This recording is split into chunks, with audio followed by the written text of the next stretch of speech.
Spine सीधी, 3 बार ओम का उच्चारण और उसके बाद प्रार्थना। ओम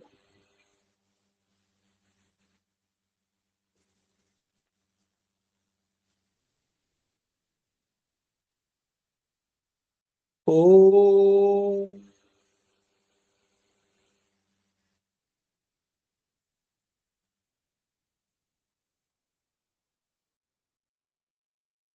ओम।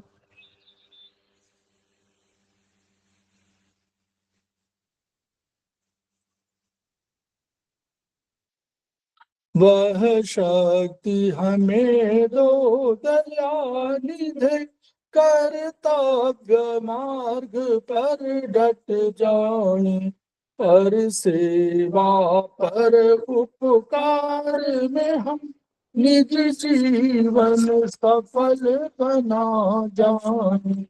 वह शक्ति हमें दो दयानिधि, कर्तव्य मार्ग पर डट जाए, हम दीन दुखी निपलो निकलो के सेवक बन संताप हरि, जो है बिछड़े भूले भटके, उनको तारे खुद तर जाए। वह शक्ति हमें दो दयानिधि, कर्तव्य मार्ग पर डट जाए, चल देश दंभ पाखंड झूठ, अन्याय से निश्चित दूर, जीवन हो शुद्ध सरल अपना, खुश प्रेम भारत बरसाए। वह शक्ति हमें दो दयानिधि, कर्तव्य मार्ग पर डट जाए,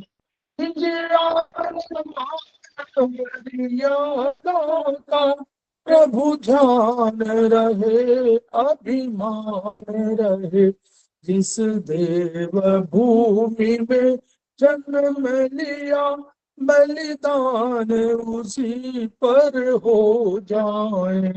वह शक्ति हमें दो दयानिधि, कर्तव्य मार्ग पर डट जाए, पर सेवा पर उपकार में हम निज जीवन सफल बना जाए।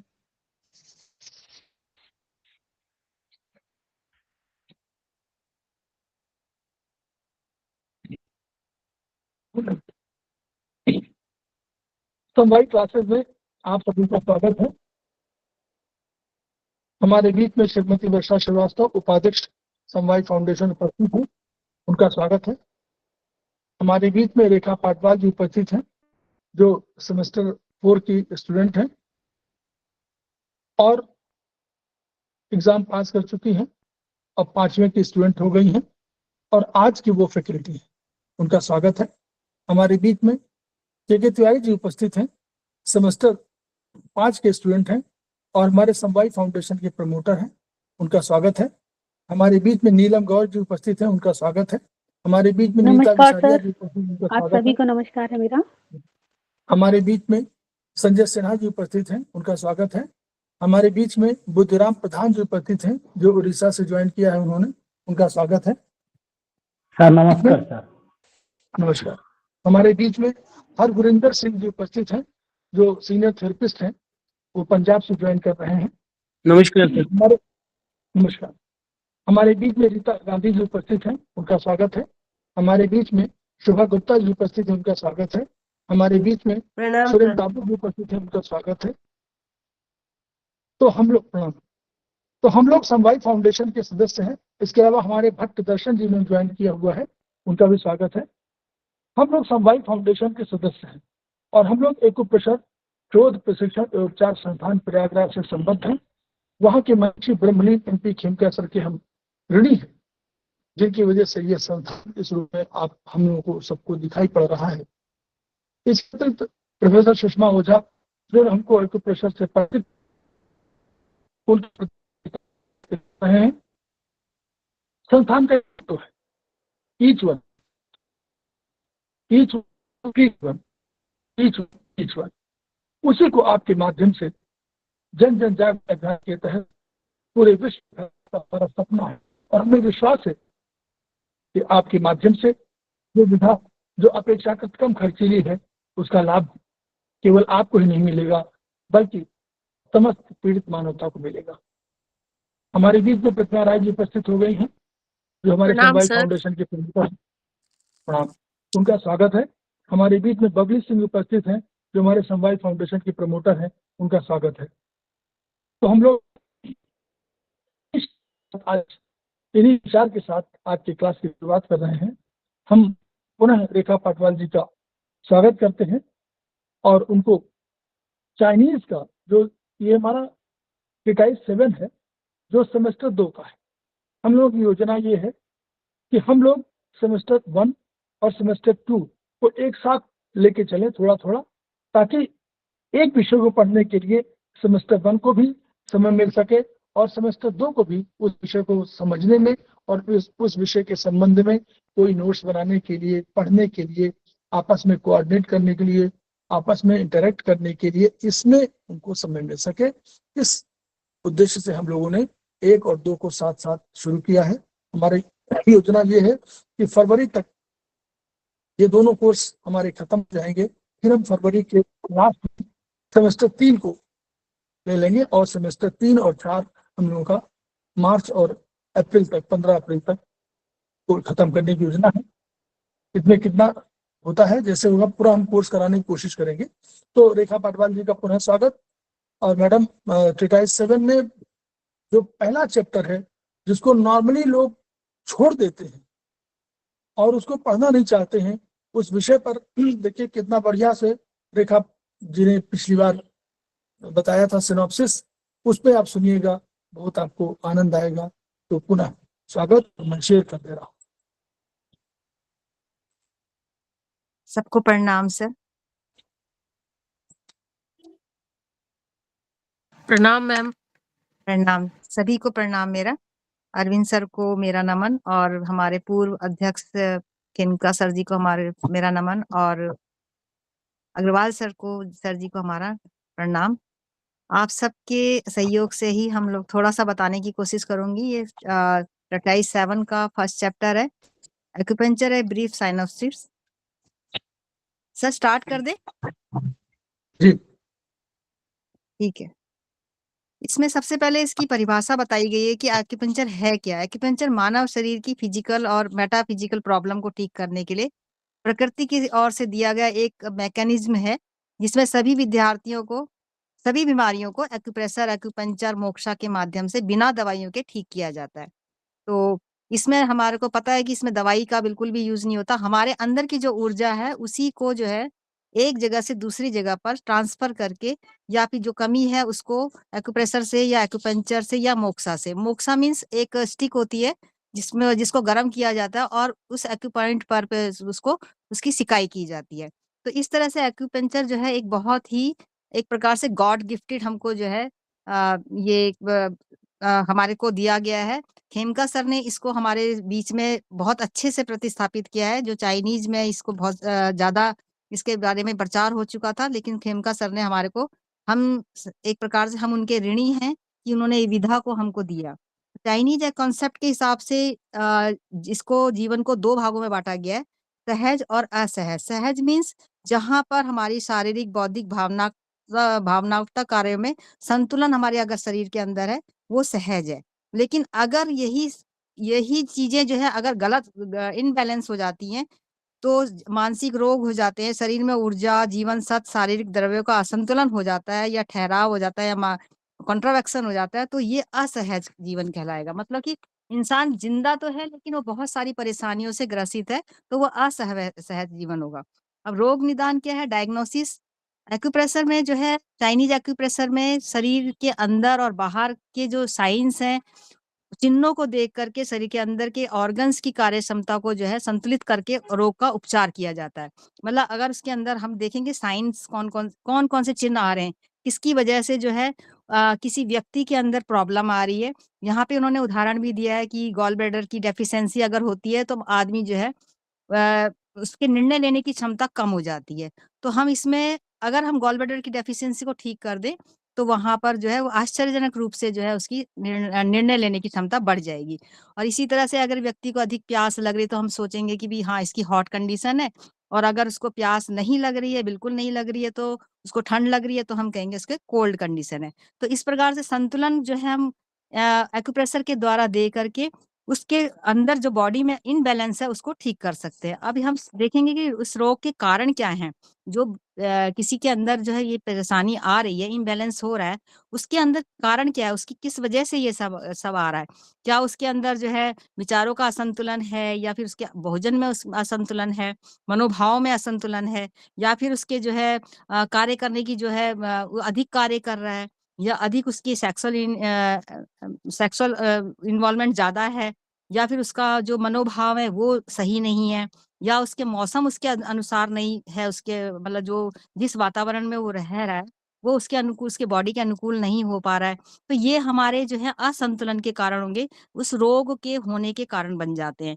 अब यहाँ पर हम देखेंगे कि जीवन के 3 चरणों पे विचार किया गया है कि पहले प्रीनेटल पीरियड्स जो कि बच्चे के जन्म होने से पहले का, और बचपन और 18 साल तक की उम्र का, और उसके बाद एडल्ट लाइफ 18 साल से लेकर उसके डेथ तक का। तो ये 3 उसके चरण हैं जहाँ पर व्यक्ति के जो है असंतुलन को हम खोज सकते हैं, मतलब पता कर सकते हैं कि क्या गड़बड़ कहाँ हो रही है। प्रीनेटल पीरियड्स मतलब जब माँ कंसीव करती है तो क्या उस समय उसकी स्थिति सही थी बच्चे को पैदा करने के लिए? क्या उसकी उम्र सही थी? क्या उसका शारीरिक विकास सही था? या फिर उस समय जो उसका आसपास का वातावरण वो सही था? और जब बच्चा पैदा हो जाता है, अगर मान लो वो सही नहीं है, वो खुद बीमार है, या उसकी बॉडी कमजोर है, तो बच्चा भी वैसे ही पैदा होगा। और अगर बच्चा पैदा हो गया है और उसके बाद जो 18 साल तक का जीवन काल, अगर उसको बच्चे को जो है सही मात्रा में उसका सही भोजन नहीं मिल रहा, उसको सही वातावरण नहीं मिल रहा, या फिर वहाँ पर जो है उसको बचपन में जैसे ही वो पैदा हुआ उसकी माँ ने उसको दूध नहीं पिला पाई, कम दूध पिलाया, या फिर उसने गाय भैंस का दूध पिया, तो इस वजह से भी बच्चे के शारीरिक विकास में बाधा बनती है। क्योंकि माँ का दूध जो है एक पौष्टिक आहार है, अगर वो नहीं मिला, उसके बदले गाय भैंस का दूध मिला, तो उसके अंदर ह्यूमिडिटी बढ़ेगी। ह्यूमिडिटी का मतलब उसके अंदर बलगम वगैरह जो है वो ज़्यादा होगा। अब इसके अलावा जो परिवार में उसका जो है वातावरण उसको कैसा मिला है, ये भी उसके शारीरिक विकास में जो है या तो उसको अच्छा मिलेगा तो वो अच्छा बनेगा, आगे चल के उसका विकास अच्छा होगा। लेकिन अगर परिवार में वातावरण सही नहीं है, आस-पास का वातावरण बिल्कुल खराब है, माँ-बाप उसको हर समय डाँटते रहते हैं, या उसको सही तरीके से जो है खाना-पीना नहीं मिल रहा है, या फिर उसको सही तरह से उसकी शिक्षा नहीं हो रही है, तो ये सब भी उसके मनोभाव पर जो है प्रभाव डालते हैं, उसके शारीरिक विकास में प्रभाव डालते हैं।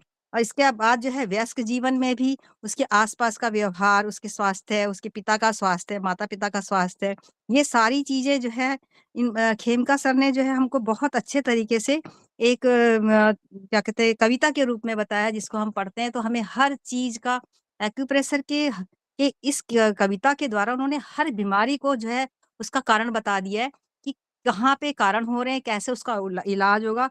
तो हर आप देखिए, रोग का उपचार करते एलोपैथी में, सिम्पटम्स का उपचार करते होम्योपैथी में, वात पित्त कफ दोष का उपचार करते आयुर्वेद में, ऊर्जा का उपचार करते एक्यूपेंचर में। तो यहाँ पे उन्होंने किस तरह से बताया कि रोग का एलोपैथी में तो उपचार हो जाता है, और सिम्पटम्स के आधार पे होम्योपैथी में भी उपचार होता है, और आयुर्वेद के हिसाब से जो है वात पित्त कफ दोष को हम देखते हैं कि वात में गड़बड़ है, पित्त में गड़बड़ है, या कफ में दोष है, तो उसके आधार पे आयुर्वेद में उसका उपचार होता है। मतलब इन तीनों में ही दवाइयों का प्रयोग करा जाता है। लेकिन एक्यूपंक्चर में क्या है, ऊर्जा का उपचार होता है।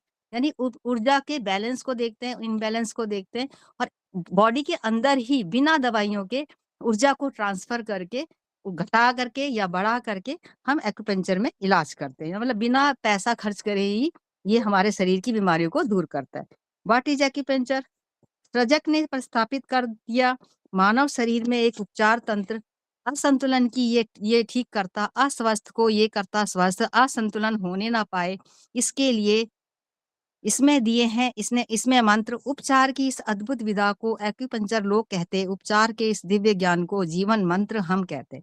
इस प्रकार से इन बैलेंस को बैलेंस कर करके हम इस अद्भुत विधा को जो है एक्यूपंक्चर कहा जाता है। अब यहाँ पे डेफिनेशन ऑफ एक्यूपंक्चर क्या है? Acupuncture is a science, philosophy and rational method of treatment of all types of disease by moving, transferring, transporting, transmitting, transforming, holding, raising, protecting, warming, cooling, and inducing fee, blood, jing, and the body fluids of the location where these are deficient from the location where these are in excess in the human body। यहाँ पर किस तरह से बताया गया कि कैसे acupuncture में किसके उसको किया जाता है, इलाज किया जाता है। मूविंग के द्वारा, मतलब एक जगह से दूसरी जगह पर हम मूव करवा करके, उसमें चाहे ब्लड है, चाहे बॉडी फ्लूइड्स हैं, या फिर उसके ब्लड अगर स्टैग्नेशन हो गया है या ब्लड स्टैटिस हो गया है, उस सबको हम मूव करा करके उसकी लोकेशन को बदल करके इलाज कर सकते हैं। और या डायरेक्शन उसका कंट्रोवर्शन हो रहा है उसको ठीक करके, या फिर रेजिंग सिंकिंग के द्वारा, या कोलेस्पिंग हो रही है, कोलेस्पिंग मतलब कोई हमारे ऑर्गन्स जो है वो नीचे को गिर रहे हैं, या फिर उनको उठा करके उसको ठीक किया जाता है। एक्सपेलिंग द पैथोलॉजिक फैक्टर, या पैथोलॉजिक फैक्टर मतलब आसपास के वातावरण के द्वारा जो डिजीज आई है, जैसे ज्यादा ठंड हो गई है, ज्यादा गर्मी हो गई है, उन कारणों को देख करके। Correcting the excretory function of the body, body में जो है बाहर निष्कासन की जो हमारे फंक्शन है उनको देख करके कि उनको ठीक करते हैं। Balancing all the body system, और वो पूरी बॉडी के बैलेंसिंग सिस्टम में, जैसे इसमें न्यूरोलॉजिकल है, एंडोक्राइन सिस्टम्स है, या इम्यून सिस्टम है, उसको देख करके इसमें इलाज किया जाता है।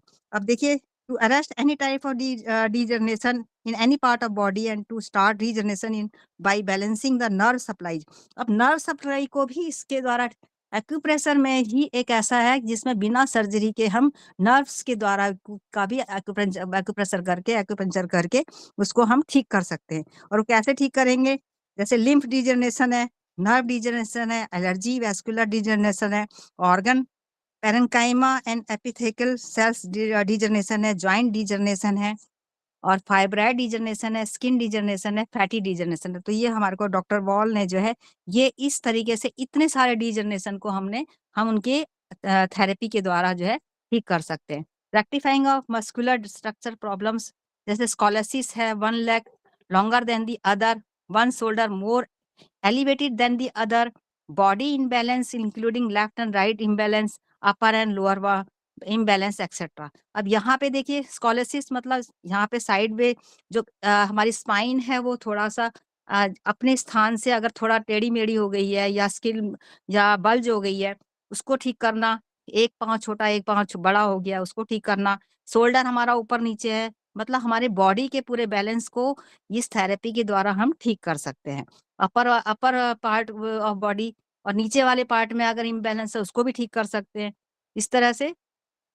और treatment of inborn hereditary and constitutional disease, और कई परेशानियां हमको जो बचपन जैसी पैदा हुए, जो उस समय परेशानियां हुई, या फिर हमें जन्म से पहले माता पिता के द्वारा किसी जीन्स में गड़बड़ थी, वो हमारे को आ गई है, उसको ठीक करना। या हमारी बॉडी के अपने स्ट्रक्चर में जो है पैदा होने के बाद कुछ गड़बड़ हो रही है, तो उसको ठीक करना। Balancing the 5 element and yin and yang की in the human body, surprise yours and element. अब बैलेंस हमारी बॉडी के इन और यांग की को, या ना अंदर के की को और बाहर की को जो है, की मीन्स ऊर्जा। अब ऊर्जा के बारे में भी बताया है कि ऊर्जा जो है किस तरह से हमारे शरीर में काम करती है। चीन में जो है की ऊर्जा को कहते हैं, जापान में की कहते हैं, भारत में प्राण कहते हैं, प्राण ऊर्जा बोला जाता है, अमेरिका में वाइटल फोर्स कहते हैं, ब्रिटेन में बायो एनर्जी। इस तरह से जो है की के अलग अलग नाम अलग अलग देशों में लिए जाते हैं। मानव शरीर में की नित्य निरंतर बहती रहती, मार्ग इसका होता है निश्चित, कहीं ऊपर से नीचे को जाती, कहीं नीचे से ऊपर को आती, कहीं केंद्र से परिधि को जाती, कहीं परिधि से केंद्र को आती। ऊर्जा के इन प्रवाह पथों को मेरिडियंस एक्यूपंक्चर में कहते। इन ऊर्जा प्रवाह पथों पर होती सूची भेदन बिंदु, ये सारा तन होता फिर नदियों का सिंधु। इस तरह से मानव शरीर में जो हमारी प्राण ऊर्जा है, जो हम प्राण ऊर्जा बोलते हैं, या जो भी इसके अलग अलग नाम है, इनका एक मार्ग है। मतलब कोई ऊर्जा हमारी ऊपर से नीचे को बह रही है, कोई ऊर्जा हमारी नीचे से ऊपर को बह रही है। जैसे किडनी की ऊर्जा है नीचे से ऊपर को जाएगी, उसी तरह से जो हमारी लंग्स की ऊर्जा है वो नीचे को जाएगी। तो इस तरह से सारी ऊर्जाओं कोई सेंटर से बाहर को आ रही है, कोई बाहर से अंदर को आ रही है। तो ये सारी ऊर्जाएँ हमारे जो है एक्यूपेंचर में इनको मेरिडियन बोला जाता है। और इनका उपचार जो है, अगर इन प्रभाव प्रदों में कोई परेशानी आती है तो उसको जो है और इनको जो है एक्यूप्रेशर के द्वारा ठीक किया जाता है। और इन सब की को जो है एक नदियों का सिंधु, मतलब जैसे सारी नदियां मिल रही हैं, वो हमारे शरीर में जो है इनका जाल बिछा हुआ है, इन मेरिडियंस का, इन नदियों का एक प्रकार से जाल बिछा हुआ है। कौन बहाव किधर को जाता, कहाँ है बाढ़ और कहाँ है सूखा, है पंच तत्व में कहाँ असंतुलन, 6 ऊर्जा में कौन बढ़ी कौन घटी, है 8 स्रोत और 8 धुरियां, ऊर्जा कहाँ बढ़ी और कहाँ घटी, जन्मजात ऊर्जा है कितनी, जग में प्राप्त हुई कितनी, रोगी की संरचना देखो, परखो उसके भाव विचार, बीमारी के कारण को समझो, करो यिन यांग ऊर्जा का उपचार। ऊर्जा अगर संतुलित हो गई तो बीमारी जड़ मूल से चली गई, ऊर्जा अगर असंतुलित रह गई तो है बीमारी अंदर पली भई। तो इस प्रकार से इन्होंने, खेमका सर ने कविता में बताया कि हम इन ऊर्जाओं को देख करके कि कौन सी ऊर्जा कहाँ को जा रही है या उसमें इनबैलेंस कहाँ पे आ रहा है, तो ये सब देखने के लिए हम पहले कहाँ पे किस तरह से उसका डायग्नोस करेंगे कि ये परेशानी जो है जन्मजात की है या जग से प्राप्त हुई है, या रोगी की संरचना को देखकर पता लगाएंगे, या उसके भाव और विचार को देखकर पता करेंगे कि उसकी बीमारी का कारण क्या है, इन ऑर्गन्स में प्रॉब्लम है या यंग ऑर्गन्स में प्रॉब्लम है, और उनके बीच में कितना असंतुलन है। अगर हम इन सब इनके बैलेंस, इनके अंदर के असंतुलन को बैलेंस कर देते हैं तो बीमारी जो है वो जड़ से खत्म हो जाएगी। लेकिन अगर वो हम इन बैलेंस को ठीक नहीं कर पाते हैं तो बीमारी और भी अंदर चले जाएगी। तो इस तरह से एक्यूप्रेशर के द्वारा हम सारे इनबैलेंसेस को डायग्नोस करके, उसके कारण को समझ करके उसका सही से उपचार कर सकते हैं। अब यिन यांग क्या है? यिन यांग एक दूसरे पर आश्रित होते हैं। मतलब अगर यिन बढ़ा हुआ है तो यांग घट जाएगा, अगर यांग बढ़ा हुआ है तो यिन घट जाएगा। और ये इसके की 2 पोलैरिटी होती, एक नेगेटिव एक पॉजिटिव, एक स्ट्रक्चरल एक फंक्शनल, एक पोटेंशियल एक काइनेटिक, एक अंदर एक बाहर, पहली यिन है दूजी यांग। तो इन जो है एक, इन क्या है, इन अगर कोई प्रॉब्लम इनमें आती है यानी तो वो इसका मतलब क्रॉनिक है, अगर यंग में आती है तो इसका मतलब वो एक्यूट डिजीज है। इन क्या है, हमारी न्यूट्रिटिव की जो है, इन अगर न्यूट्रिटिव की जो मतलब जो हमारे शरीर का पोषण कर रही है वो इन कहलाएगी, और यांग मतलब डिफेंसिव की, जो हमारे शरीर के चर्म के नीचे जो बह रही है वो डिफेंसिव की है, वो हमारी यांग कहलाएगी। तो अगर इनमें इन गड़बड़ है तो हम इसको देखेंगे कि कहाँ पे परेशानी हो रही है, इन मतलब अंदर के ऑर्गन से प्रॉब्लम हो रही है या बाहर हो रही है। और इनको ठीक करने के लिए हम एक्यूप्रेशर का सहारा लेंगे। Types of imbalance in the human body, असंतुलित की हो सकती, असंतुलित रक्त हो सकता, असंतुलित रल हो सकते, असंतुलित सत्व हो सकता, कहीं घट जाती कभी ऊर्जा, कहीं बढ़ जाती कभी ऊर्जा, कहीं अवरुद्ध हो जाती कभी ऊर्जा, कहीं सिंक कर जाती कभी ऊर्जा, मार्गोल्लंघन कर करके कहीं भटक जाती कभी ऊर्जा। अब यहाँ पे की इम्बैलेंस को किस तरह से बताया गया है कि कैसे पता चलेगा कि कभी घट रही है, हमारी जो ऊर्जा है वो कभी घट रही है या वो बढ़ रही है, या फिर वो अवरुद्ध हो गई है मतलब स्टैग्नेट हो गई है, कहीं पर रुक गई है, या फिर सिंक कर गई है। सिंक मतलब वो उसको नीचे को चली गई है, ऊपर आने की बजाय वो नीचे को जा रही है, कोलैप्स हो रही है, या मार्गोल्लंघन कर रही है, मतलब कॉन्ट्रावेक्शन कर रही है। जो ऊर्जा हमारी ऊपर को आनी चाहिए, नीचे को जानी चाहिए, वो ऊपर को आ रही है। जैसे स्टोमक की ऊर्जा है, स्टोमक की ऊर्जा हमारी नीचे को जाती है, हमारा खाना पीना सब नीचे को जाता है। लेकिन अगर वो कॉन्ट्रावेक्शन हो रहा है तो वही खाना पीना हमारा ऊपर को आएगा, उससे हमारा मिचली डकार या फिर उल्टी वगैरह जो है वो सब आए होगा। तो इस तरह से कहीं भटक जाती कभी ऊर्जा, कभी भटक भी जाती है, कभी हमें इस तरफ दर्द हो रहा है, कभी उस तरफ दर्द हो रहा है, तो मतलब वो अपनी जगह पे, अपने प्रवाह पथ पे वो सही तरीके से नहीं जा रही है, तो ये इसका इम्बैलेंस कहलाएगा। कि कहाँ घटी कहाँ बढ़ी, कहाँ अवरुद्ध है और कहाँ सिंक कर गई, प्रवाह पथ को छोड़कर की किस और को भटक गई, पहचान करो तुम इसकी पहले, उपचार करो तुम इसके बाद, निदान करो तुम रोग का पहले, उपचार करो तुम इसके बाद। तो अब ये सारी चीजें हमें डायग्नोस करनी पड़ेंगी कि कहाँ घट रही है, कहाँ बढ़ रही है, या वो अपनी जगह से भटक गई है, या फिर उसको जो है उसमें कॉन्ट्रावेक्शन हो गया है, या वहां पे रुकावट आ गई है। तो हमें ये सब का पहले हमें इसका डायग्नोस करना पड़ेगा, उसके बाद ही उसका उपचार हो पाएगा।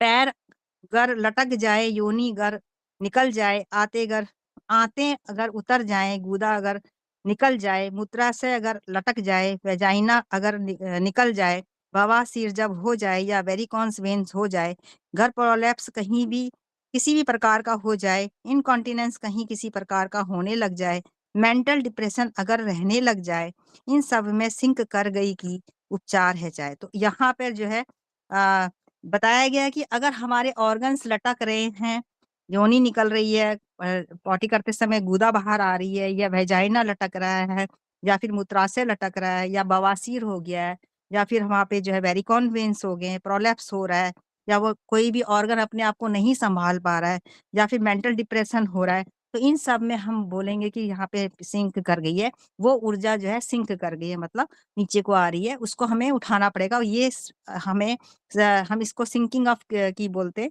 तो ये ज्यादातर ये जो है स्प्लिन में मानी जाती है कि स्प्लिन सिंक कर गई है, तो इस वजह से हम यहाँ पर स्प्लिन का उपचार करेंगे।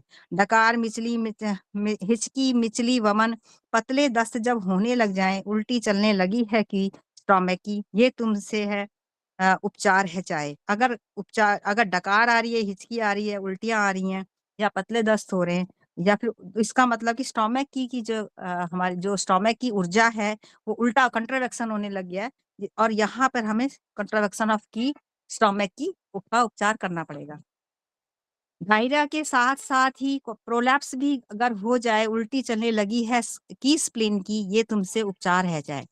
अब यहाँ पे अगर खाना हमारा जो है सही तरह से उसको होल्ड नहीं कर पा रही है स्प्लिन, खाने को सही होल्ड, तो वो क्या होगा, नीचे को जाएगा, नीचे जाएगा तो डायरिया होगा, लूज मोशन हो जाएंगे। तो यहाँ पर हमें स्प्लिन की को जो है स्प्लिन की सिंकिंग के पॉइंट्स लगाने पड़ेंगे, उसका उपचार करना पड़ेगा। खांसी के साथ साथ ही अगर अस्थमा भी हो जाए, उल्टी चलने लगी है कि लंग्स की, ये तुमसे उपचार है चाहे। अब खांसी में क्या होता है कि हमारा जो लंग्स हैं जो है हमारे ऊर्जा को नीचे को भेजते हैं, लेकिन अगर वो उल्टा चलने लगा, ऊपर को आ रहा है, तो उसके बाद जो है उसके वहां अस्थमा होना अपने आप ही अस्थमा की सिचुएशन बन जाएगी। तो यहाँ पे हमें लंग्स की का उपचार करना पड़ेगा। केवल अस्थमा हो जाए पर खांसी ना आए, उल्टी चलने लगी है कि किडनी की, ये तुमसे उपचार है जाए। और अगर किडनी की जो है उल्टा चलने लग गई जो उसकी ऊर्जा है, तो वहां पर जो है अस्थमा हो जाएगा, लेकिन वहां पे खांसी नहीं आएगी।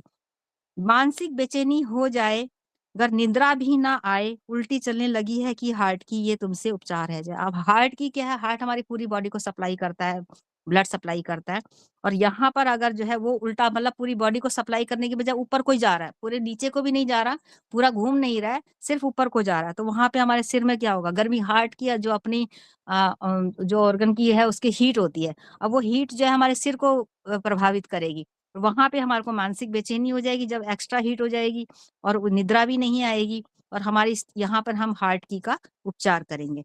सर दर्द जब तुम्हें सताए, चक्कर, क्रोध भी आने लग जाए, ऊपर चढ़ गई है की लीवर की, ये तुमसे उपचार है जाए। अब जब जब लीवर की जो है उल्टा चलने लगेगी, तो वहां पे जो है लीवर का हमारा जो सिम्टम्स है वो क्रोध आना है। अगर लीवर एक्सेस हो रहा है तो हमारे को क्रोध आएगा, और हमारे जो उसकी जो गर्मी है वो हमारे सिर पे आएगी, तो उससे हमारे को चक्कर भी आएंगे। और जिस तरह से माइग्रेन में हम लोग देखते हैं कि लीवर की स्टैग्नेशन के पॉइंट्स लगते हैं, उसको लीवर की स्टैग्नेशन के द्वारा ही उसका उपचार किया जाता है। तो वहां पे जो है इसको हम देखेंगे कि लीवर की तो नहीं है, एक्सेस हो रही है। मिचली, वमन, डकार के साथ डायरिया भी तुम्हें सताए, लीवर की ने स्टोमक पर किया है आघात, ये तुमसे है उपचार चाहे। अब यहाँ पे मिचली, अगर उल्टी आने का मन हो रहा है, डकारें आ रही हैं, डायरिया भी हो रहा है, तो यहाँ पर हम देखेंगे कि जो लीवर ने जो है, क्योंकि लीवर जो है अलग अलग ऑर्गन्स पे अपना इफेक्ट डालता है, अगर वो गड़बड़ हो रहा है तो उस तरह से जो है वो यहाँ पे अगर स्टोमक पे अगर अटैक कर रहा है, तो लीवर जो है अलग अलग, जैसे लीवर स्प्लीन पे भी अटैक कर देता है, कई बार स्टोमक पे अटैक करता है। तो इस तरह से यहाँ पे अगर स्टोमक पे अगर उसने अटैक करा है, तो हमें डकार, उल्टी वगैरह, डायरिया वगैरह शुरू हो जाएगा। और डायरिया जब हो जाए, किसी तरह वो रुक ना पाए, लीवर की ने स्प्लिन की कर दिया है आघात, ये तो तुमसे है उपचार है चाहे।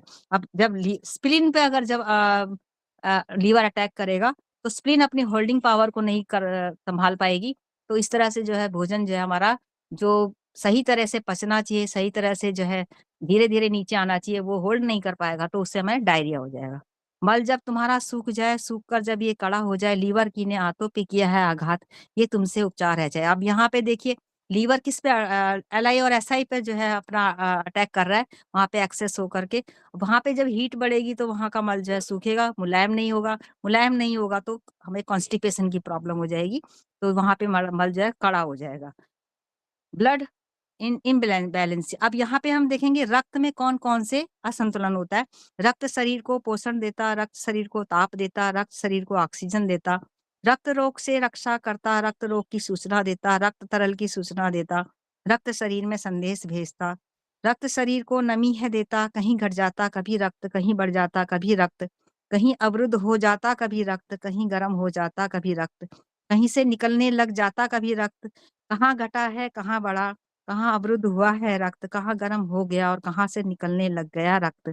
पहचान करो तुम इसकी पहले, उपचार करो तुम इसके बाद, निदान करो तुम रोग का पहले, उपचार करो तुम इसके बाद। और यहाँ पे बताया है कि रक्त जो हमारे बॉडी को, पूरे बॉडी को जब रक्त का सप्लाई हार्ट करता है तो उसी से हमारे हर ऑर्गन को पोषण मिलता है। और हमारे ब्लड की जो है गर्मी जो है, जो उसी की वजह से हमारा सही मात्रा में हमारे शरीर में ब्लड है तो हमारे शरीर का टेम्परेचर भी मेंटेन रहता है, मतलब उसको ऑक्सीजन की पूरी मात्रा मिलती है और हमारे बाहर वो एक प्रकार से डिफेंस का काम करता है, बाहर से रोगों की, हमारी इम्यूनिटी पावर को बढ़ा करके रखता है, जिससे हमारे रोगों की रक्षा होती है। ब्लड ही हमारे ब्रेन्स को जो है ऑक्सीजन देता है और वहीं से सूचनाएं जो है हमारे पूरी बॉडी को आती और जाती है। तो सर और बॉडी की ड्राइनेस, अगर ब्लड की कमी हो जाती है तो हमारी स्किन सूखने लग जाएगी और ड्राइनेस हो जाएगा, तो उसको नमी भी ब्लड देता है। अगर अब हमने देखना है कि अगर किसी में कोई प्रॉब्लम आ रही है तो हमें यहाँ पे चेक करना पड़ेगा कि वो रक्त घट तो नहीं गया है, या फिर वहां पे उसमें गर्मी तो नहीं बढ़ गई, यहाँ पे वो कहीं पे रुक तो नहीं गया है। रुकने से क्या होगा, जब रुकेगा तो वहां पे गांठें बन जाएंगी या कोलेस्ट्रॉल बढ़ जाएगा, धीरे धीरे जाएगा, उसकी जो है डेंसिटी बढ़ जाएगी। और कभी अगर ज्यादा गर्म हो गया तो बिल्कुल पतला हो जाएगा और वो अपने आप बहने लग जाएगा, हमारे नाक कान मुंह से जो है खून आने लग जाएगा। और कहीं अगर बिल्कुल कम हो गया उससे भी प्रॉब्लम होगी, कहीं पे ज्यादा हो गया उससे भी प्रॉब्लम होगी। तो हमें इन सब की पहचान पहले डायग्नोसिस करके देखना पड़ेगा, तब जा करके हम ब्लड का जो है, ब्लड के इम्बैलेंसेस को उसके पहले पहचान करके तब हम उसका निदान करेंगे। लीवर में जब रक्त घट जाता तो मासिक स्राव भी घट जाता, लीवर में जब रक्त अवरुद्ध हो जाता तो मासिक स्राव भ्रम दर्दीला हो जाता। अब या अगर अगर लीवर, हमारी बॉडी के अंदर लीवर जो है अगर ब्लड की सही तरह से नहीं बना पा रहा है, उसको नहीं सप्लाई कर पा रहा है, तो क्या होगा कि हमारे मासिक सबसे पहले सिम्टम्स आएगा कि पीरियड्स हमारे कम हो जाएंगे। और अगर वहां पे अवरुद्ध हो गया, स्टैग्नेशन हो गया, तो लीवर की स्टैग्नेशन के पॉइंट्स हम देखते हैं कि जब बहुत ज्यादा लोअर एब्डोमेन में पेन हो रहा है पीरियड के समय में, तो वो दर्दीला हो गया, इसका मतलब वहां पे पेनफुल पीरियड्स हो रहे हैं। तो यहाँ पे हम चेक करेंगे कि लीवर में तो नहीं गड़बड़ हो रही है, लीवर के रक्त में डेफिशिएंसी तो नहीं हो रही है, यहाँ पे हमारे वहाँ पे स्टैग्नेशन तो नहीं हो रहा है। इसी तरह स्प्लीन में ऊर्जा जब घट जाती, रक्त वाहिनियों में रुक जा ना पाता, हेमोराइज होकर के रक्तस्राव होने लगता। अब स्प्लीन में भी जब अगर ऊर्जा कम हो गई तो वहां पे जो है वह रक्त जो है हमारी जो वेन्स है उनमें नहीं रुक पाएगा और धीरे जो है हमारा रक्तस्राव होने लग जाएगा। अनिद्रा जब तुम्हें सताए, नींद आए तो सपने भी आए, बात बात में चौंकने लग जाओ, हार्ट रक्त डेफिशिएंसी का उपचार कराओ। अब यहाँ पे हार्ट के बारे में बताया है कि अगर तुम्हें नींद नहीं आ रही है, नींद में सपने आ रहे हैं, बात बात पे तुम चौंक रहे हो, रात को तुम्हारे को एक जो हार्ट का जो हमारा टाइम है उसमें तुम्हें नींद नहीं आ रही है, बार बार उठ रहे हो, तो यहाँ पे हम समझ जाएंगे कि हमारे हार्ट में ब्लड की डेफिशिएंसी है। हार्ट क्षेत्र, हृदय क्षेत्र में दर्द आ जाए, बाएं हाथ तक फैल हो जाए, होंठ और नाखून काले पड़ जाएं, ये हृदय में रक्त रुकावट बताए। अब रक्त जो है इसमें ब्लड स्टैटिस कैसे हो रहा है हार्ट में, कि हमारे हार्ट में दर्द भी हो रहा है और वो हमारे बाएं हाथ की तरफ फैल रहा है, उंगलियों तक आ रहा है, हमारे होंठ और हमारे लिप्स और जो है नाखून काले पड़ रहे हैं। होंठ और लिप्स और नाखून कब काले पड़ेंगे, जब ऑक्सीजन की सप्लाई नहीं होगी तो वहां पे ब्लड सर्कुलेशन नहीं आ रहा है, तो वो हिस्सा जो है काला दिखने लग जाएगा। इस प्रकार से हम चेक करेंगे कि ये हार्ट में जो है रुकावट तो नहीं है, हृदय में जो है, हार्ट में जो है ब्लड की रुकावट उसमें हम पहचान करेंगे। आमाशय में जब रक्त जब अवरुद्ध हो जाए तो अधि जठर में खाते ही दर्द होने लग जाए, उल्टी मल में काला रखता है, गर्मी से या दबाने से दर्द बढ़ जाए। अगर हमारे पेट में जो है अगर अगर रक्त रुक जाता है, ब्लड रुक जाता है, तो उसको ब्लड स्टैटिस इन स्टोमक बोला जाता है।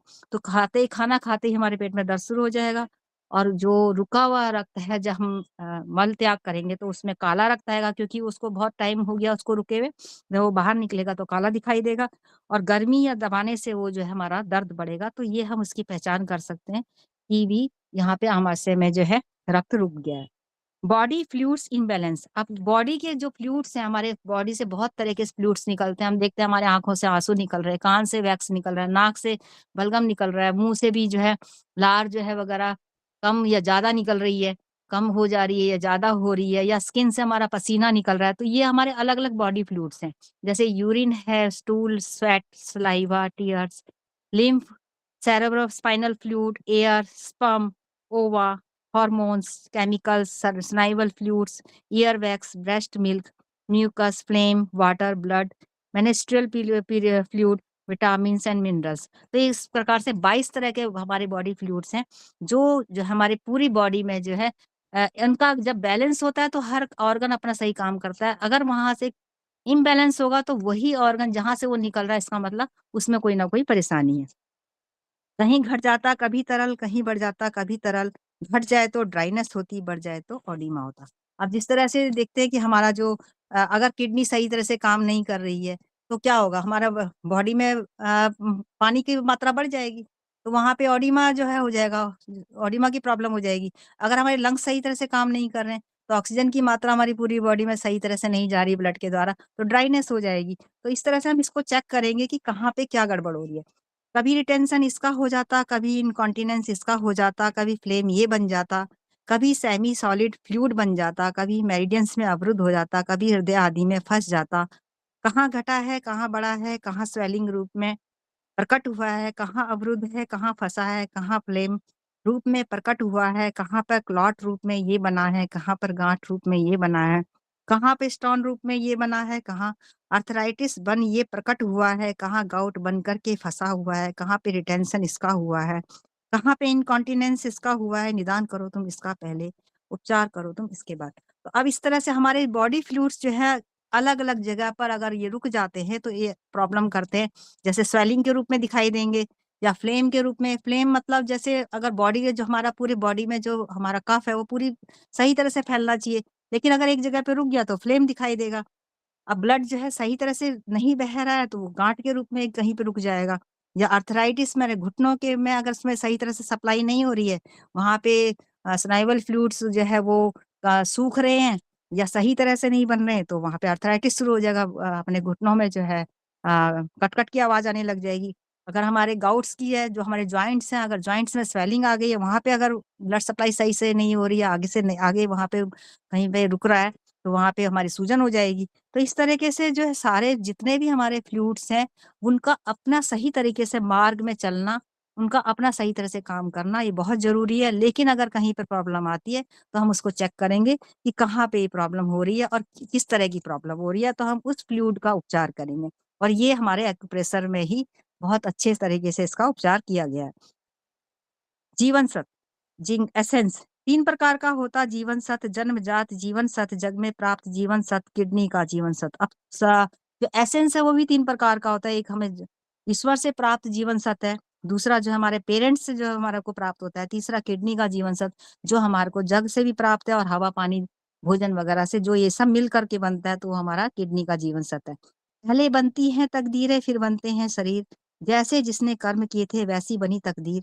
जन्मजात जीवन सत्व को हम कहते हैं तकदीर। जितने जीवन का जीवन सत्व मिला उतने दिन चलता है शरीर, गिन करके सांसें हैं मिलती, गिन करके धड़कन है मिलती, गिन कर कर घड़ियां जीवन की मिलती, नाप कर जीवन सत्व मिलता। जीवन सत्व बढ़ नहीं हो सकता पर परिष्कृत ये हो सकता, आहार विहार आचार तुम्हारा जब संतुलित ये रहता। उच्च कोटि के कर्म जब करते तो जीवन सत्व परिष्कृत होता। जीवन सत्व होता एटम के समान, इसका संश्लेषण कर जीव व्यक्ति बन सकता महान। सदुपयोग करो तो अपार ऊर्जा बन जाती, दुरुपयोग करो तो विनाश का कारण बन जाती। निष्क्रिय रहो तो एक्सपायर हो जाती, सक्रिय तो रहो तो इंस्पायर हो जाती। हवा पानी भोजन से चलता जग का जीवन सत्व, स्टोमक एंड स्प्लीन बनाते जीवन का सत्व। जैसा खाए अन्न वैसा बने बनता मन। जन्मजात जीवन सत्व और जग में प्राप्त जीवन सत्व ये दोनों मिलकर बनाते किडनी का जीवन सत्व। अब इस प्रकार से हमें देखा गया कि कितने प्रकार से जो तीनों प्रकार के हमारे जीवन सत्व है, ये हमारे शरीर को जो सबसे पहले जो हमें जन्मजात मिला है, ये ईश्वर ने जो हमें दिया है, इसके जो जितना दिया है हम उतना ही जिएंगे, उससे एक सांस भी हमें फालतू नहीं मिलेगी। लेकिन हमें जो ये सत मिला है उसको हमने अपने आचार व्यवहार और अपने अच्छे कर्मों के द्वारा अगर हम उसको परिष्कृत कर लेते हैं, मतलब उसको ढंग से जी लेते हैं, तो यही जीवन सत्य जो है हमारा एटम बम की तरह काम करेगा। इसका एक बहुत बड़ा उदाहरण हमारे सामने प्रियंका सर का, कि उन्होंने अपने जीवन के जितने भी साल जो है इस एक्यूप्रेशर को दिए, और उससे मानव जाति को जो है उन्होंने इतना अच्छा विधा दी है, तो जिससे ये सबका ही भला हो रहा है। तो एक तो जीवन सत्य वो है, और एक वो है जो हम अपने कर्मों को खराब कर देते हैं और उसकी वजह से दूसरे को परेशानी होती है, तो वो दूसरा जीवन सत्य हो गया। उसको हमने अपने ढंग से अच्छे से यूज नहीं करा। अगर हम उसका दुरुपयोग करेंगे तो विनाश का कारण बनेंगे, और अगर हम उसको ढंग से जिएंगे तो हम उसके इंस्पायर करेंगे अपने आप को, अपने कर्मों के द्वारा हम दूसरे को इंस्पायर करेंगे। इस प्रकार से ये जितना भी जीवन सत्य जो हमें मिला है, ये जन्मजात और जग से प्राप्त जीवन सत्य, ये दोनों मिलकर के किडनी का जीवन सत्य बनता है। और किडनी में ये स्टोर रहता, 8 EOB में ये बहता, अभिवृद्धि, प्रजनन शक्ति, प्रोन्नति, परिपक्वता यह देता। अब ये 8 एक्स्ट्राऑर्डिनरी वेसल्स हैं जो पार्क जी ने हमारे को दिए थे, उनके उसमें दिखाया गया कि ये 8 एक्स्ट्राऑर्डिनरी जो वेसल्स हैं, ये हमारे जो मेरिडियंस है उसके अलावा ये अलग से दिए गए हैं। इसमें जो है इसके द्वारा जो हमारी प्रजनन शक्ति, प्रोन्नति और हमारी जो मैच्योरिटी को यह जो है बढ़ाता है। तो 7 वर्ष की उम्र में बालिका के किडनी की पुष्पित हो जाती, 14 वर्ष की उम्र में गर्भाधारण हेतु मासिक धर्म प्रारंभ हो जाता, 21 वर्ष की उम्र में किडनी एसेंस चरमोन्नति पर ये होता, अकल दांत है निकल पाते, शरीर अभिवृद्धि है पाता, 28 वर्ष की उम्र में अस्थि उपास्थि मजबूत ये हो जाती, लंबे हो जाते बाल, गात सुंदरता पा जाती, 35 वर्ष की उम्र में सर के बाल ये झड़ने लग जाते, रंग वर्ण चेहरा सब कुछ निस्तेज होने ये लग जाते, 42 वर्ष की उम्र में चेहरा सांवला, बाल सफेद होने लग जाते, 49 वर्ष की उम्र तक मासिक धर्म समाप्त हो जाता, 56 वर्ष की उम्र में जीवन सत सूखने ये लग जाता, कंसेप्शन वेसल खाली हो जाती, उसके बाद बुढ़ापा आने लग जाता। तो ये इस तरह से लड़कियों के विषय में, मतलब जो लड़कियां होती हैं, हमारी गर्ल्स हैं, वो 7 वर्ष की उम्र में जो है उनकी किडनी जो है पुष्पित हो जाती है, 14 साल की उम्र में वो गर्भधारण के लायक हो बन जाती हैं, 21 साल की उम्र में उनकी किडनी एसेंस सबसे हाई स्ट्रीम पर होता है, जहाँ पे वो पूरे शरीर उनका का विकास हो जाता है, अकल दांत निकल जाती है। लेकिन जब 28 वर्ष की उम्र आती है तो उस समय बोन और बोन मैरो का विकास पूरे चरम अच्छे से मजबूत हो जाती है और सुंदरता पूरी चरम पे होती है। 36 वर्ष की उम्र में थोड़ा बाल झड़ने लग जाते हैं, चेहरा सब थोड़ा सा उसका रंग बदलने लग जाता है, निस्तेज होने लगता है।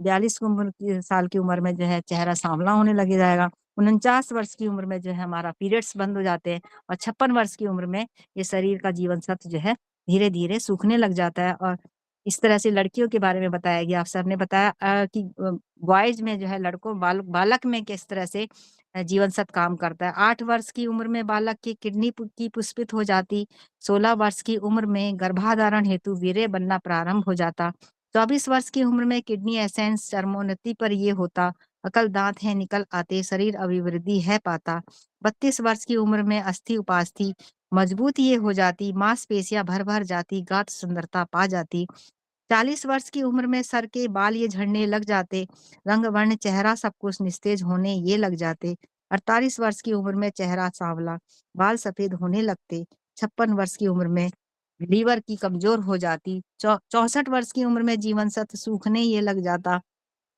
बाल दांत गिरने लग जाते, बुढ़ापा आने लग जाता, उम्र के किस पड़ाव पर आया है तुम्हारे पास रोगी, जीवन सत्य की क्या स्थिति है उसी अनुरूप चिकित्सा होगी। तो इस प्रकार से हम देखते हैं कि सर ने कितने सुंदर तरीके से इस कविता के माध्यम से हमारे जो जीवन के अलग अलग स्टेजेस जो हैं उसका वर्णन किया है, और उन स्टेजेस पे किस तरह की परेशानी अगर कोई आ रही है तो हम उसको पहले डायग्नोज करेंगे। कि 8 साल की उम्र में जो बच्चा जो है उसमें किडनी की पुष्पित हो रही है, 16 साल की उम्र में वो अपना गर्भधारण के लायक बन गया है, वीर्य बनना शुरू हो गया है, 24 साल की उम्र में उसका किडनी एसेंस चरम स्थिति पे होता है, पूरा शरीर उसका पुष्ट हो जाना चाहिए, 32 साल की उम्र में अस्थि उपास्थि जो है, बोन मैरो जो है उसकी मजबूत हो जाती है, मांसपेशियां भर जाती हैं, और 40 वर्ष की उम्र में बाल झड़ने लग जाते हैं, चेहरा थोड़ा सा निस्तेज हो जाता है, 48 की उम्र में चेहरा जो है सांवला होने लग जाता है, 56 वर्ष की उम्र में लीवर की कमजोर हो जाती है, और 64 वर्ष की उम्र में जो है दांत और बाल जो है ये गिरने लग जाते हैं। तो हमें ये देखना है कि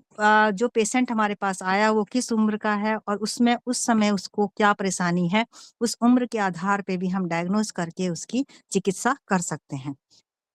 diagnosis of disease in Chinese acupressure, 8 principle of diagnosis. तो ये चाइनीज एक्यूप्रेशर में 8 इसके जो है प्रिंसिपल्स हैं डायग्नोज करने के। कौन कौन से तरीके हैं? Internal types of disease, external types of disease, hot type of disease, cold type of disease, excess type of disease, deficient type of disease, yin type of disease, yang type of disease. तो 8 प्रकार के principal सिद्धांत है जिनके आधार पर हम बीमारी को डायग्नोस कर सकते हैं। इंटरनल है, अंदर की तरफ है। एक्सटर्नल है, मतलब बाहर, हमारे बाहर के वातावरण से तो हम प्रभावित नहीं हो रहे हैं कि जैसे ओवरवर्क हो रहा है, डाइट वगैरह सही नहीं है, या फिर हमारा जो है एक्सेस सेक्सुअल वर्क है, या हमारा बॉडी का कॉन्स्टिट्यूशन है। और इस तरह से हॉट टाइप की डिजीज तो नहीं है जो नेचर से रिलेटेड है, यानी हम गर्मी से, बहुत गर्मी से आ रहे हैं अंदर, तो हमें लू लग गई है। या कोल्ड टाइप का है, तो हमारे को जो विंड कोल्ड का अटैक हो गया है। या फिर एक्सेस टाइप का है, ओवर एक्टिविटी हो कर रहे हैं हम लोग, उसकी वजह से बॉडी को प्रॉब्लम हो गई है। डेफिशिएंट टाइप है, मतलब इंटरनल जो है जो हमारे अंदर हो सकता है हमारे हार्मोन्स वगैरह जो है वो गड़बड़ हो रहे हो। या फिर इन टाइप्स के जो है, इन टाइप मतलब स्ट्रक्चरल प्रॉब्लम तो नहीं है। यांग टाइप ऑफ डिजीज मतलब जो फंक्शन हमारे ऑर्गन्स हैं उनका फंक्शन के हिसाब से तो हमारे कोई प्रॉब्लम नहीं है। तो हम इस तरह से 8 तरीके से डायग्नोस करके एक्यूप्रेशर के द्वारा उसको जो है सही कर सकते हैं। 4 ways of diagnosis of disease. अब तरीके क्या हैं, इनको हम कैसे डायग्नोस करेंगे? सबसे पहले हम देखेंगे डायग्नोसिस बाय लुकिंग, कि हम देखेंगे कि वो जो हमारे पे पेशेंट आया वो किस प्रकार की, उसका ओवरऑल लुकिंग क्या है। वाटर टाइप का तो नहीं है, वुड टाइप का तो नहीं है, फायर टाइप का तो नहीं है, अर्थ टाइप का तो नहीं है, मेटल टाइप का तो नहीं है। उसका मतलब जैसे वाटर टाइप का तो हम देखेंगे उसका चेहरा भरा भरा सा होगा, ऐसे थोड़ा सूजन टाइप की होगी और गोल चेहरा होगा। वुड टाइप का पतला लंबा चेहरा होगा। फायर टाइप का है तो वहां पे चेहरे में लालिमा होगी। और अगर अर्थ टाइप का तो उसका पूरा शरीर भरा हुआ होगा, जैसे भारी शरीर होगा, जैसे अर्थ की जो है हम देखते हैं कि अर्थ पार्थिवता होती है, उसमें भारीपन होता है। मेटल टाइप का है, पतला लंबा पतला दुबला तो नहीं है। तो इस तरह से उसके पूरी ओवरऑल लुकिंग को देख करके हम उसको डायग्नोस खुद भी कर सकते हैं कि किसको किस जो बीमारी है उसके बॉडी कॉन्स्टिट्यूशन के हिसाब से तो नहीं है। Diagnosis bye hearing and smelling. अब उसकी बातों को सुनकर भी हम डायग्नोस कर सकते हैं कि वो क्या बता रहा है हमारे को, और या उसके अंदर से उसकी पसीने की बदबू किस तरह की आ रही है, पसीने की अलग अलग प्रकार की जो गंध होती है उसके आधार पर भी हम, या उसके मुंह से स्मेल तो नहीं आ रही है। अगर हम देख हमारे सामने वो बैठा हुआ बात कर रहा है और उसके मुंह से स्मेल आ रही है तो हम सोचेंगे कि हाँ उसको स्टमक हीट तो नहीं है, या फिर उसका कफ वो खांस तो नहीं रहा है। तो इस तरह से उसकी लुकिंग उसको देख करके या उससे पूछ करके, या फिर हम इस तरह से हम उसको डायग्नोस कर सकते हैं या फील कर सकते हैं। फील भी कर सकते हैं कि बंदा जो है, जो पेशेंट आया है वो चुपचाप तो नहीं बैठा हुआ, बिल्कुल सैड तो नहीं है, या फिर वो हंस तो नहीं रहा ज्यादा। तो उसके जो अलग अलग हम ऑर्गन के हिसाब से भी हम उसका डायग्नोस कर सकते हैं कि इसको कौन सी परेशानी किस ऑर्गन की वजह से हो सकती है। Causes of disease, internal causes of disease 7 emotions हैं।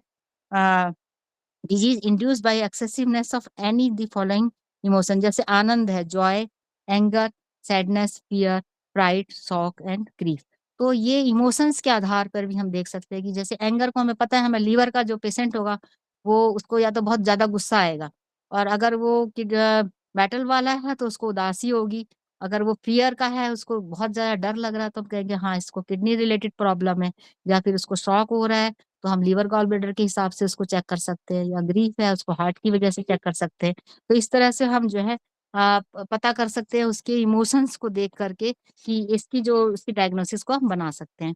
एक्सटर्नल कॉज ऑफ डिजीज, अब कुछ जो है डिजीज जो है हम उसके बाहर के कॉन्स्टिट्यूशन को देख करके कि वीक तो नहीं है, बॉडी बिल्कुल दुबली पतली कमजोर तो नहीं है, और एक्सेस सेक्सुअल एक्टिविटी तो नहीं करता, ओवरवर्क तो नहीं करता, डाइट उसकी गड़बड़ तो नहीं है, कहीं से इन्फेक्शन तो नहीं आया उसको, वॉर्म्स तो नहीं है उसके अंदर, या कोई पैरासाइट मतलब कोई इसने किसी कीड़े वगैरह ने तो नहीं इसको काटा, या पॉइजन तो नहीं उसने किसी गलती से खा लिया, या केमिकल का कोई रिएक्शन तो नहीं हुआ है, ट्रॉमा उसको चोट तो नहीं लगी है, या फिर रॉन्ग ट्रीटमेंट, अगर गलत ट्रीटमेंट हुआ है तो भी हमारे सामने वो पेशेंट आ सकता है कि उसका साइड इफेक्ट हो सकता है। Internal and external pathological factors causing disease 6 axes. अब 6 प्रकार के इसमें एक्सेसेस हैं। Internal pathologic factor, internal wind type of disease, internal coldness type of disease, internal heat type of disease, internal hotness type of disease, internal humidity type of disease, internal dryness type of disease. तो ये pathological factor हैं जो बाहर से हमारे को मिलते हैं कि विंड टाइप तो नहीं है, मतलब ज्यादा गर्मी से तो नहीं आ रहा, वो ज्यादा ठंड से तो नहीं आ रहा है जिसकी वजह से उसको सर्दी जुकाम हो गया, या विंटर विंड की वजह से उसको लू तो नहीं लग गई है, या फिर हीट टाइप तो बहुत ज्यादा गर्मी तो नहीं हो गई है। और इंटरनल ह्यूमिडिटी, उसके अंदर जो है ह्यूमिडिटी तो नहीं बढ़ गई है, ह्यूमिडिटी बढ़ने से भी जो है बहुत सारी परेशानियां आती हैं। इंटरनल ड्राइनेस टाइप की कोई डिजीज तो नहीं है। एक्सटर्नल पैथोलॉजिकल फैक्टर में एक्सटर्नल विंड टाइप, यही 6 प्रकार की जो है हमारी एक्सटर्नल भी होगी। External heat type of disease, external hotness type of disease, external humidity type of disease, external dryness type of disease, external coldness type of disease. तो इस तरह से ये हमारी 6 तरह की हमारी एक्सटर्नल डिजीज भी होंगी। Type of imbalance in the human body.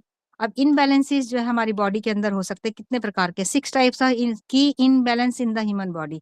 तो की जो हमारी ऊर्जा है उसमें जो है 6 प्रकार के इम्बैलेंस होंगे हमारी बॉडी के अंदर। की डेफिशिएंसी, की जो ऊर्जा है उसकी कमी तो नहीं हो गई है, की डेफिशिएंसी टाइप ऑफ डिजीज, की एक्सेस टाइप ऑफ डिजीज, की जो ऊर्जा है वो बहुत ज्यादा तो नहीं है, की सिंकिंग टाइप ऑफ डिजीज, वो सिंक तो नहीं कर रही है, की स्टैग्नेशन टाइप ऑफ डिजीज, वो स्टैग्नेट तो नहीं हो गई, कहीं पे रुक तो नहीं गई है। जैसे हम देखते हैं कि स्टैग्नेट हो गई तो वहां पे गांठें बनना शुरू हो जाएंगी, वहां पे क्या कहते हैं, हमारा कोलेस्ट्रॉल बढ़ सकता है, हमारी जो है ब्लड की थिकनेस बढ़ सकती है।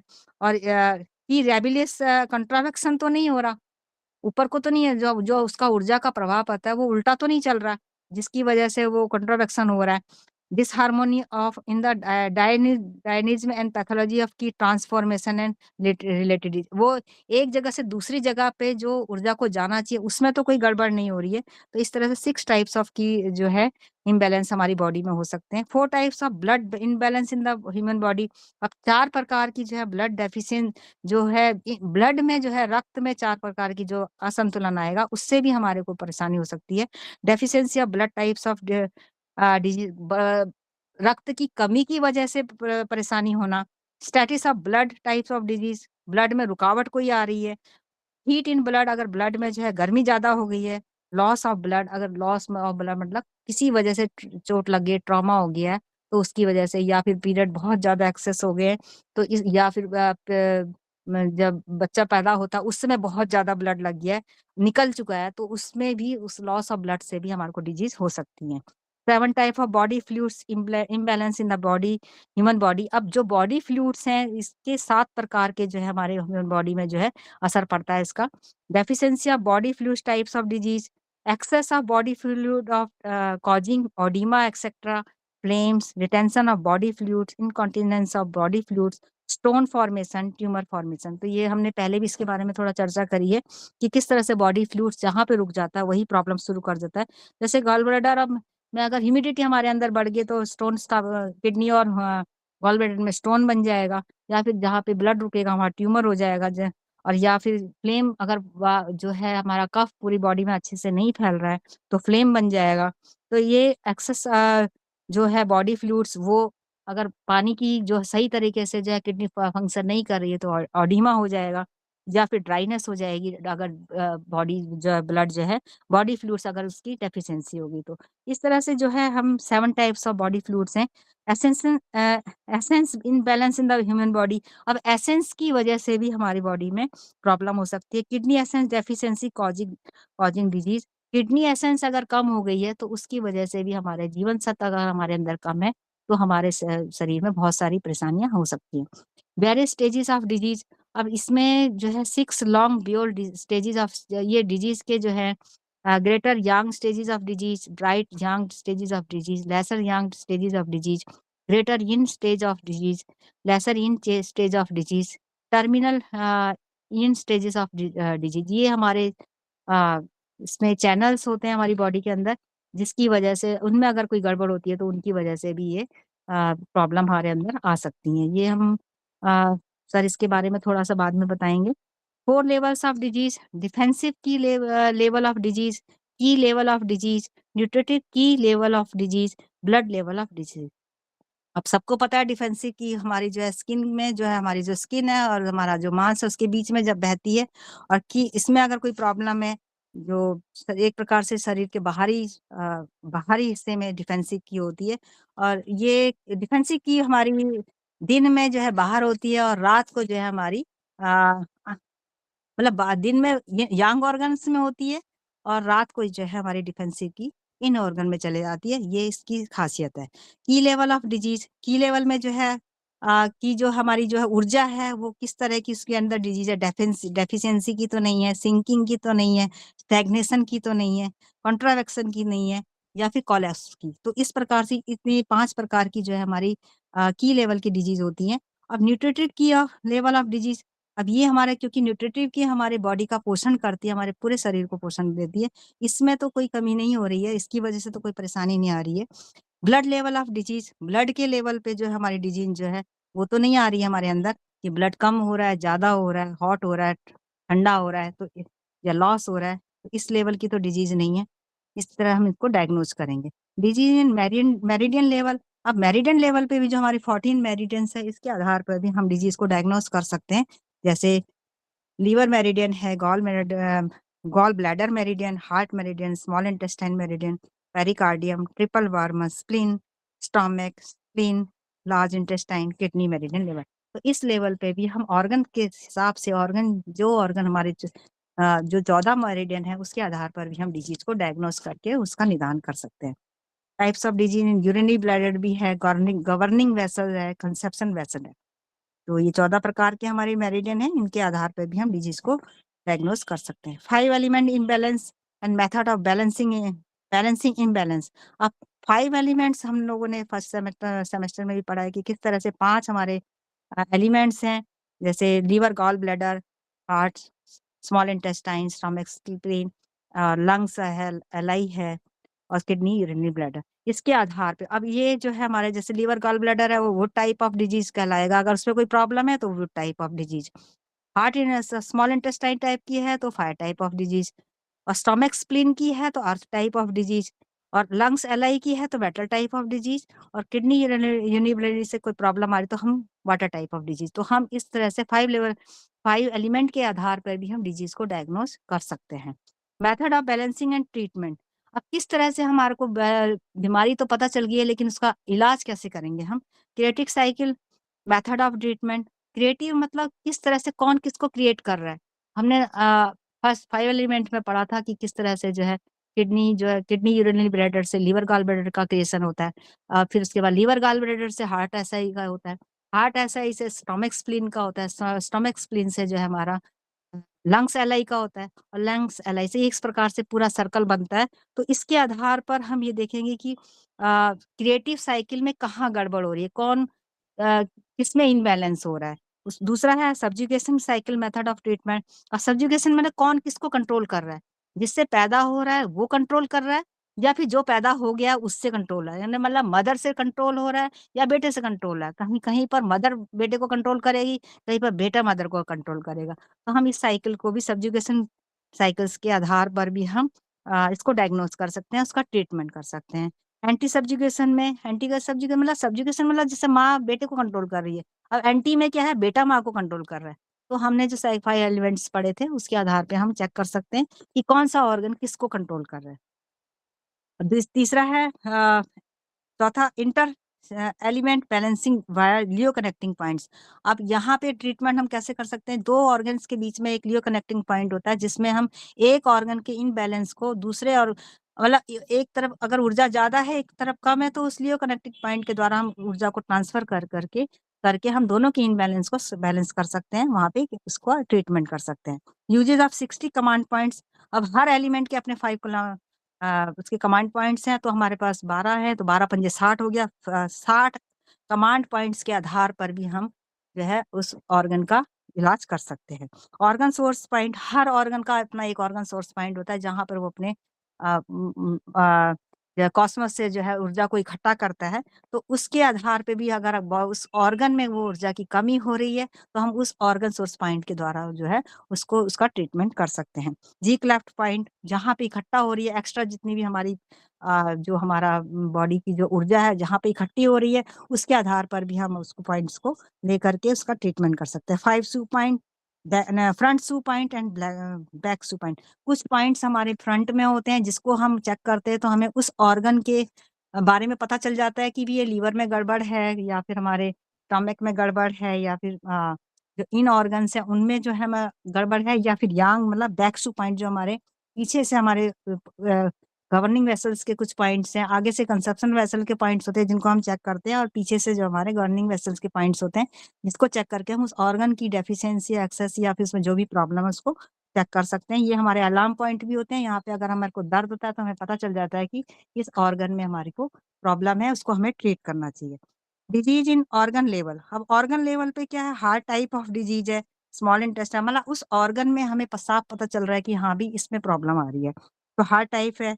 स्मॉल इंटेस्टाइन टाइप है, पेरिकार्डियम है, triple warmer, spleen, stomach, lungs, large intestine, kidney type, urinary bladder, liver type of disease, gall bladder. मतलब इन ऑर्गन्स में जो प्रॉब्लम आ रही है उनके सिम्टम्स को देख करके कि भी क्या प्रॉब्लम उस ऑर्गन में आ रही है, तो उस ऑर्गन के सिम्टम के आधार पे भी हम ट्रीटमेंट कर सकते हैं। Types of disease in 8 extraordinary vessels. ये type of disease in governing vessel, type of disease in conception vessel, chongmo vessel, in heel vessel, in regulating vessel, daima vessels, yang heel vessel, yang regulating vessels. ये ये हमारे doctor park जो के हैं जो है हमारे वेसल्स हैं, इसको हम 8 एक्स्ट्रा ऑर्डिनरी जो है वेसल्स भी बोलते हैं। तो इसके ये हमारे 8 जो वेसल्स हैं, ये एक प्रकार से सारे जितने हमारी मेरिडियंस हैं उनका एक निचोड़ है, जिसमें इन 8 पॉइंट से ही हम अपने शरीर की बीमारियों का इलाज कर सकते हैं। इनको जो है अब हम टेट्राइज 4 में पढ़ेंगे, सेमेस्टर 4 में पढ़ेंगे। धन्यवाद sir, thank you sir. Thank you madam.